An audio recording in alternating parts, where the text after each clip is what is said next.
Good afternoon, ladies and gentlemen. Today I'm driving through the Ouachita Mountains of Oklahoma, just north of McAllister, coming up on Lake Eufaula, which at one time, if I'm not mistaken, was the largest man-made lake in the United States. Not sure if it still holds that precedent or not. But as usual, I have a thought for the day for you avid listeners, because of course anybody listening to me is a super high IQ intellectual who likes to expound on his knowledge, on his or her knowledge, I should say. Always have to be gender correct in these days. I don't know why, because that's a form of conformity. And if anything, I strive to be nonconformist.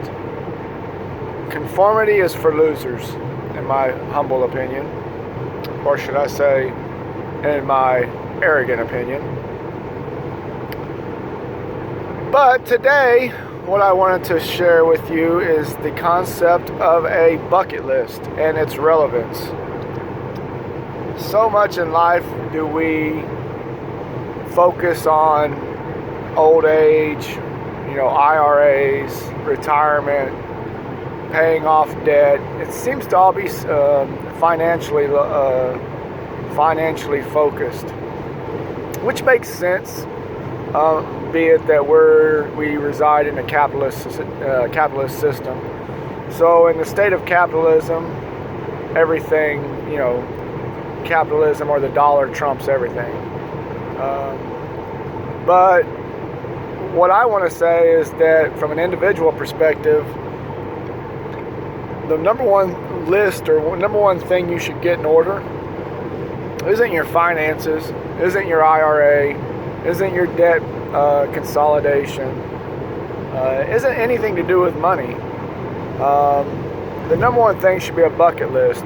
Now, I do want to preface by saying I think your health is your number one thing that you should focus on. But I think that you can incorporate, overall well-being and health into your bucket list. Certain diets that you're wanting to partake on, maybe food elimination. And speak of Lake Eufaula, here we are.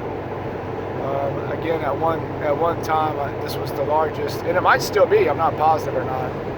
But this says South Canadian River here. I guess that's what dams up the lake. But you can see it on both sides. You got it way over there as well. Very, very large lake. But anyway, back to my point. I think you're, focusing on, your general well-being from a health perspective should be your number one priority. But I think that you can incorporate that into a bucket list, if you will, or just to a routine. But as far as like from something outside of just general well-being, mental health, physical health, diet, exercise, these kind of things, I think your bucket list should supersede everything else. I think that you should make a bucket list, and it could be extravagant. Think of a bucket list as a Christmas list for millionaires or something. It could be as extravagant as you want. Maybe you get to it, maybe you don't. Maybe you want to dive for lobsters in the Keys, or maybe you want to parasail off the West Coast, or maybe you want to go eat borscht in Siberia, or maybe you want to go on a safari in Africa. Don't limit yourself, man. Like, whatever you want to do, mark it down. And it doesn't have to be extravagant. It could just be, hey, I want to fix that leaky roof that's been leaking for 10 years.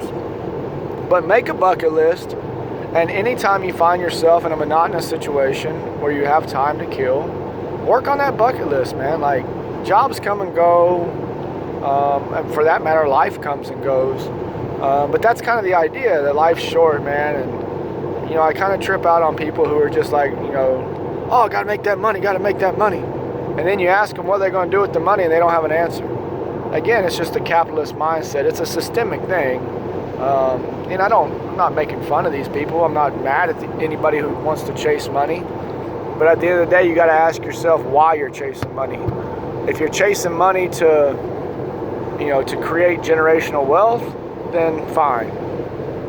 If you're chasing money because you just think that that's what you're supposed to do, then you should really reevaluate your thought process. But yeah, bucket list. Number one, before any kind of financial obligations, any kind of financial worries as far as like debt consolidation, and I'm not saying you shouldn't do those things, and you could even put that on your bucket list. Maybe your bucket list is to pay off all your debt.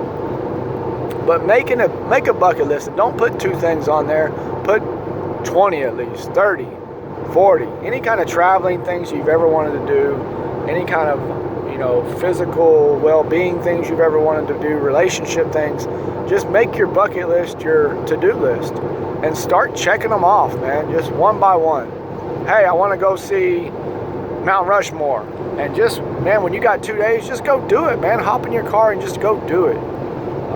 Hey, I want to clean out the garage. Okay, well, hey, I'm bored. I got 6 hours. I guess I'm gonna watch a ball game. Nah, fuck the ball game. Get up and go clean your garage, and just start checking it off. And man, just the feeling that you'll have checking those things off your bucket list, things that you really wanted to do and you got to experience them. Because remember, life is a sequence of experiences used to generate memories.